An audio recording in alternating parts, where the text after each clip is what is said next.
Selamat dan bahagia. Selamat datang ke Stadium Tuanku Saiputra di Kanga Perlis untuk hadapan ke-19 saingan Liga Super Malaysia 2025-2026 dengan tuan rumah Immigration yang tandang ke rumah baru mereka untuk bulan Ramadan ini, menerima kunjungan Kuching City bagi perlawanan pusingan yang kedua ini selepas mereka tumpas 0-4 di Kuching. Lagi dalam kala Ramadan, bijak hantaran ini. Hantar semula untuk Ramadan Saifullah.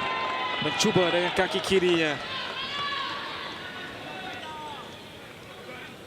Satu kombinasi permainan yang cukup baik di antara beliau dan juga Ronan Gawanja di celah-celah pemain. Mereka melakukan pertukaran hantaran. Jaya untuk menyelamatkan keadaan. Patrick Shitambi. Satu hantaran baik. Patrick Shitambi ada ruang untuk dirinya. Oh! Satu lagi peluang kemasan untuk Kuching City. Sambil itu kedudukan kombinasi permainan yang cukup menarik di antara Patrick Shitambi. Sedikit delay mungkin akan lewat untuk beliau melakukan hantaran itu. Walaupun saya menjangkakan satu percubaan terus yang mampu untuk dilakukan oleh Shitambi. Larian di sebelah kanan menerusi Kamsoba, terus menghantar ke depan. Bapak Gay, sentuhan pertama yang baik. Bapak Gay untuk Sosa. Gunakan trio ini untuk mencari sesuatu. Tindakan yang cukup bijak daripada Kamsoba dengan early cross yang dilakukan sebelum Bapak Gay dengan satu setup untuk Eduardo Sosa.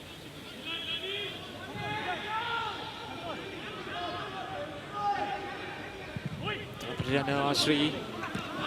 Patrick Shitambi dengan rempatan. Datang untuk kali kedua. Juga tidak menjadi. Moses Satede. Oh, tepisan yang sempat dilakukan oleh Zahri Irfan. Menyelamatkan keadaan. Selepas 3 dentuman yang berjaya dihalang di situ.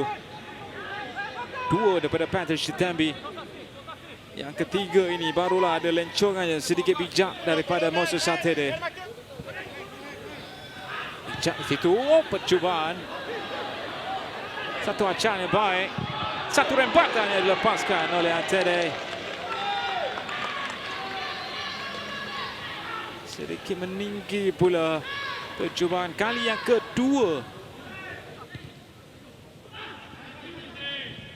Letak di situ Bapak Gay, ada ruang untuknya Bapak Gay. Oh, satu aksi menyelamat yang cukup baik daripada Haziq Nazli. Ini kita lihat kali pertama Bapak Gay berjaya untuk membebaskan dirinya daripada kawalan ketat yang diterima sepanjang permainan ini. Oh, sekali lagi kesukaan di situ. Dakwaan terkena tangan pula kali ini. Semakin menarik.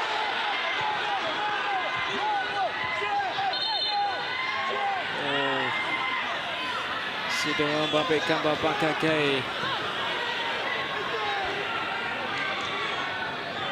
Selepas tampanan yang dilakukan oleh Zahri Irfan itu, tandukan Halim Sari sebenarnya. Kali ini berbeza dengan situasi membabitkan Nicholas Suerat dan kepada kedudukan tangannya itu yang sedikit dibuka.